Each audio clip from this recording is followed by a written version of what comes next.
আমি সবসময় খুব কৌতূহলী ছিলাম এয়ার সার্কিট ব্রেকার বা এয়ার সুইচ নামটা কেন এর সঙ্গে বাতাসের সম্পর্কই বা কী আর এটি কিভাবে বৈদ্যুতিক যন্ত্রপাতিকে রক্ষা করে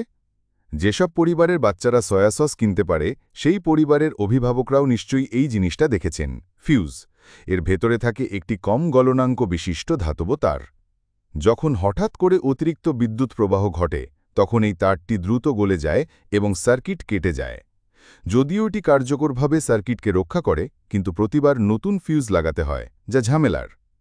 এই ঝামেলা এড়াতে আমরা এমন একটি সুইচ চাই যেটা অতিরিক্ত কারেন্ট এলেই স্বয়ংক্রিয়ভাবে সার্কিট বন্ধ করে দেবে এবং যখন সমস্যা ঠিক হবে তখন আবার চালু করা যাবে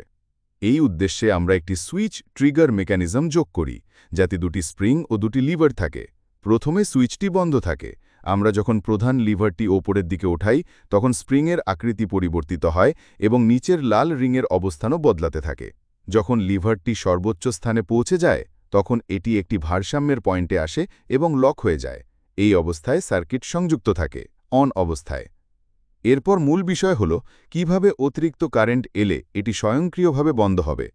আমরা একটি কন্ডাক্টর কয়েল যোগ করি যেখানে বিদ্যুৎ প্রবাহিত হতে পারে কয়েলের মাঝখানে একটি স্প্রিং রাখি যার উপর একটি পিন যুক্ত লোহার রড থাকে ইলেকট্রোম্যাগনেটিক এফেক্ট অনুযায়ী যখন বিদ্যুৎ কয়েল দিয়ে প্রবাহিত হয় এটি চৌম্বক ক্ষেত্র তৈরি করে কারেন্ট যত বেশি চৌম্বক ক্ষেত্র তত শক্তিশালী সাধারণ অবস্থায় কারেন্ট কম থাকায় চৌম্বক বল দুর্বল ফলে লোহার রডটি নড়ে না কিন্তু যদি শর্ট সার্কিট হয় তাহলে কয়েক মিলিসেকেন্ডের মধ্যে কারেন্ট শতগুণ বেড়ে যায় তখন কয়েল এমন শক্তিশালী চৌম্বক বল তৈরি করে যে এটি স্প্রিংয়ের টেনশন অতিক্রম করে লোহার রডটিকে নিচে টেনে আনে